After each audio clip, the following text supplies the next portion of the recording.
kalokohan po to, yung sinasabi ni Claire Castro, wala na pong mas mataas pa sa chief PNP kung ikaw ay pulis. Lalo na yan. Siya po ang kauna-unahang PNPA graduate. Ganun ka-importante yung papel niya eh. Ibig sabihin, ang lalabas niyan, putya, unang PNPA, pinakamakonti, hindi nagustuhan. Di ba, partner? Masama ang dating. Mm. Oo. Nakakahiya. Si Torre, kaya kita nyo hindi nagpakita si Torre sa sa turnover ceremony. Oh, yun yung mga Investigasyon. yan yung mga partner yan yung mga hindi na kinakailangan magsalita. Yeah. Pero yung kahiyang dala-dala ni Torre, hindi yan matutumbasan ng mga pangako nila ngayon na nangangako sila na parang nang uuto. Huwag ka mag-alala, mahal ka pa rin ng Pangulo. Huwag ka mag-alala, wala ka namang kasalanang ginawa. Wala palang kasalanan, ba't hindi nyo pinatapos? May mas mabigat na trabaho ang ibibigay sa kanya. Ayon kay Castro. Nagbigay ng hint si Palace Press Officer Yusek Claire Castro hinggil sa magiging kapalaran ni ex-PNP Chief General Nicolas Torre III. Sa kanyang personal blog, nabanggit ni Castro na mayroon daw mas mabigat na trabaho na inaalok kay Torre. Anya, bagamat mabigat ang trabaho ni Torre bilang PNP Chief, may mas mabigat daw na iatang sa kanyang trabaho. Matatanda ang kahapon, sinabi ni SILG John Vic Remulla na buo pa rin ang tiwala ni Pangulong Bongbong Marcos kay Torre. Ayan mga partner, ito daw po si Yusek Claire Castro ay mayroon siyang personal blog at nagbigay po ito ng hint na mayroon daw po di umano mas mabigat na trabaho na iaatang sa balikat ni Torre. Ano ang inyong masasabi dito, partner Buds? Ako, kalokohan po yan, no? Sa akin, bilang isang pulis, ay ano lang natin, no?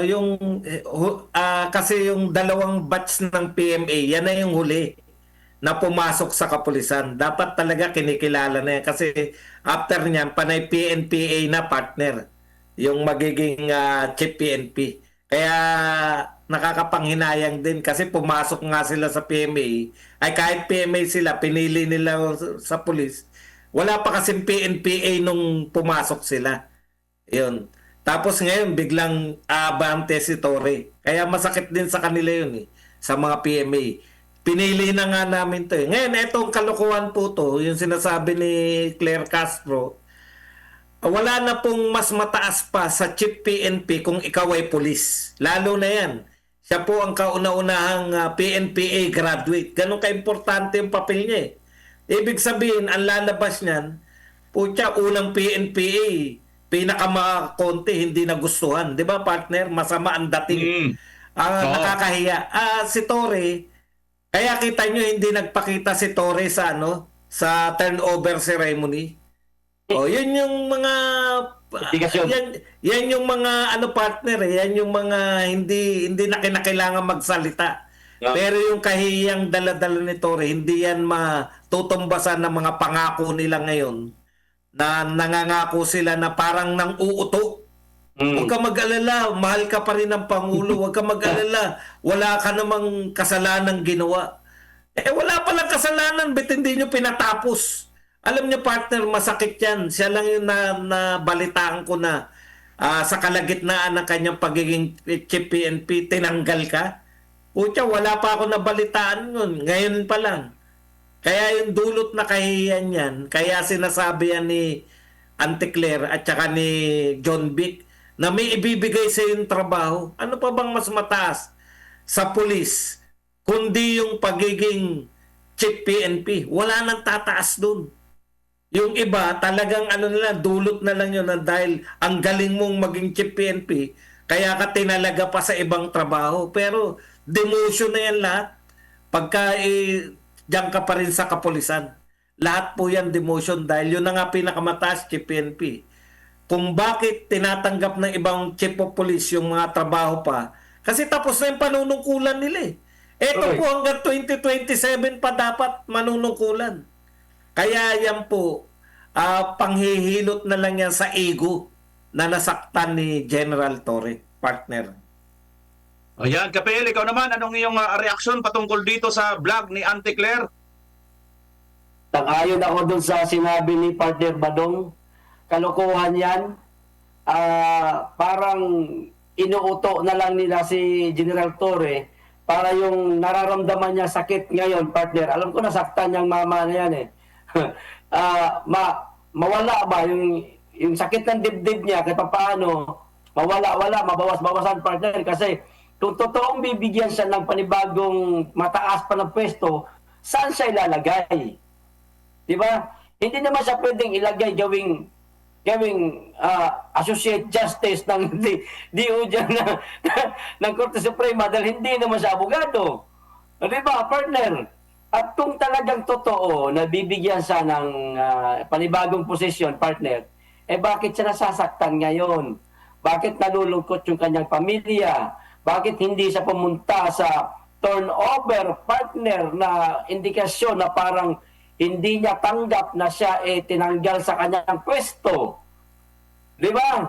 At bakit doon sa huli niyang statements na nagpapasalamat siya sa lahat ng mga sumusuporta sa kanyang pagiging PNP chief sa loob ng 2 buwan lamang, hindi niya pinasalamatan yung taong nag-appoint sa kanya, walang iba kundi si Bongbong Marcos. Di ba? Kung talagang meron siyang hinihintay na panibagong posisyon, sana binanggit niya na. Maraming salamat. Halimbawa lang, ganito. Maraming salamat, Mr. President. At ginawa mo kong PNP chief. Hihintayin ko ang panibagong project na ibibigay mo sa akin. Walang ganon, partner. Hindi niya nga pinasalamatan eh. Hindi naman sa inuusig natin siya dahil hindi niya pinasalamatan si Marcos at wala tayong pakialam dyan. Pero, ang masasabi ko lang kay Auntie Claire at kay Remulla, huwag nyo nang inuuto yung tao.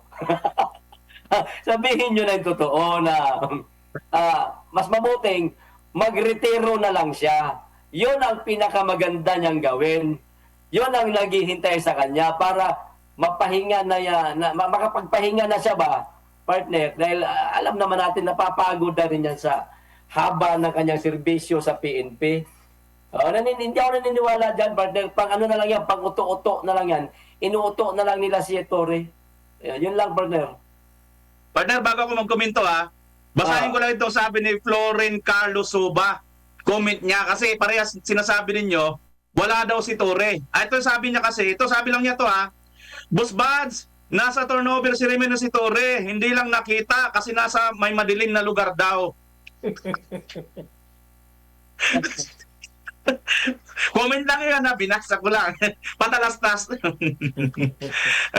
Tuloy na tayo. Kukomenta lang ako saglit mga kapartner Ito kasi, ano lang ito ni Auntie Claire, vlog niya lang niya ito, hindi naman to official Kasi sinabi niya na yan na pagka nagbablog siya, sarili lang niya yan, kuro-kuro. So parang tayo lang din yan, kung nagbablog din tayo, atin lang din yan. Oo, so yan, mananatiling cheka-cheka, chismis-chismis lang din yan kay Auntie Claire na yan, hanggat hindi siya umakyat doon sa podium at nagsasalita siya bilang official na mag-a-announce talaga siya kung ano yon. At dapat, kung mayroon mang ganito, i-public nila kasi, biruin mo, ganito mangyayari ngayon. Halimbawa, kasi mayroon tayong narinig na balita, na si Torre daw, pag hindi daw bumaba, magiging floating. 4-star general siya na floating, tapos mayroon tayong PNP chief na 3 lang yung star. Ngayon, itong 4-star na ito, siyempre kung 4-star, mas malaki yung kanyang sahod. Malaki na ang sahod niya, wala pa siyang ginagawa. Mantsakin nyo, hindi pa ba kayo nadala? Nagwawaldas na nga tayo ng pera dito sa mga ghost flood control projects. Magpapasweldo pa tayo ng mga walang ginagawa, walang mga silbi sa gobyerno? Sa tingin nyo mga partner, ikaw partner Buds, kasi dati ka rin government employees, pag floating ba ang isang may trabaho pa ba yon pag floating sa inyo? Alam mo partner, pag matataas yung posisyon, pag plinoting ka, magre-retiro ka. Kasi pride yan Correct. Nakakahiya talaga. No, ako, hindi, tama yung sinasabi mo na pag makakapal ang mukha, pwede yun. Papasok ka sa opisina, tapos magta-time in ka, lalabas ka na, wala kang gagawin Nakakahiya ka naman alimbawa, principal, plinoting ka. principal ka, kahit saan ka lang doon sa eskwela, mukha kang tanga nun. Hindi kakayanin ng pride mo. Siguro yung mga tambay na papasweldohan ka tapos magta-time in ka lang, kakayanin mo yun. Pero yung mga matatasang position partner, hindi kakayanin yun. Ayaw nyo sa akin, di wag. Magre-retire ako. Correct. Ganun yun, mag-early retirement yun. Correct. Hindi, Yun. kung merong, bihira yun, bihirang makapalamukha na, papasok ako pero wala akong gagawin Sa mga tambay, matutuwa yun kasi tambay nga sila eh. Wala na nga ginagawa at susweldohan pa. Pero sa mga taong sanay sa trabaho, ang sakit nun, partner. Masakit ang i-floating ka. Kahit saan departamento. Marami rin na pina-floating sa amin eh.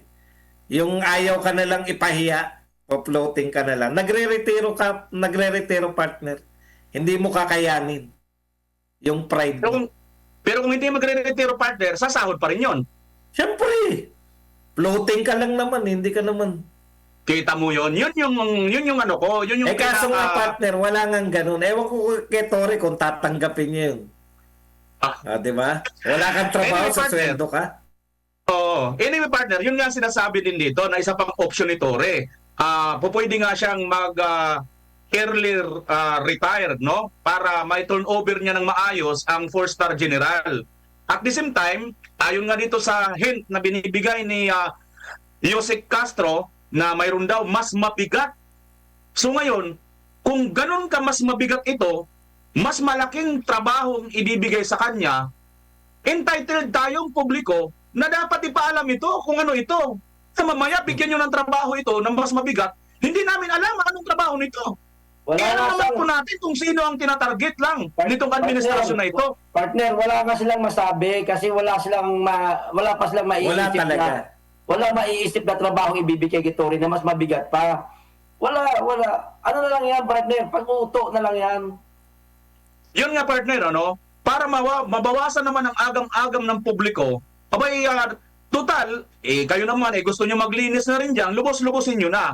Kung tatanggalin, kung magre-retire si Tore at i-appointin nyo, diretso nyo sa taong bayan, dito namin ilalagay ito para makilatis na kagad kung karapat dapat si Tore. Kasi marami nang nagdududa kung saan siya ilalagay. Kasi Marami na partner, rin ang nagka-qualify sa kanya kung qualify ba siya dito sa ganitong posisyon. partner, Kasi, pwede man, partner. Bigyan siya ng mas mataas na posisyon. Buong Pilipinas ang hahawakan niya. Buong Pilipinas. Kaso, presidente siya, partner. Kaso presidente siya ng mga barangay tanod. Pwede yan. Pasok yan sa kanya. Pasok yan. Training niya yung mga barangay tanod paano manghuli ng kriminal. Okay yan. No. Mataas na posisyon. nadinig ko ba nga nito mga partner, parang sinasabi pa nito ni Yossi Claire doon sa kanyang vlog na si Tory lang daw ang makakagawa nitong mas mabigat na trabaho iaatang sa kanya. Aba, teka. Kung si Tory ay pulis, tapos wala nang mas mataas dahil PNP chief na siya, pero mas mabigat ang iaatang sa kanya, klaseng trabaho ito. Partner, naisip ko, alam nyo kung naisip ko? Ano? Si Tory kaya gagawin nilang super cup. Mas mataas pa sa Chief PNP. Wala na no? Di ba wala? Wala nang tataas pa sa Chief PNP. Kaya ang problema niyan, eto po, no? Kung mas mataas pa sa Chief PNP, ang pinahiwatig ng pagtatanggal nyo kay Tory, hindi siya qualified bilang Chief PNP. Yun, no? Na-realize nyo lang bandang huli. Tapos ilalagay nyo pa bilang ganti, ilalagay nyo pa siya sa mas mataas, napakalaking kalokohan naman yun.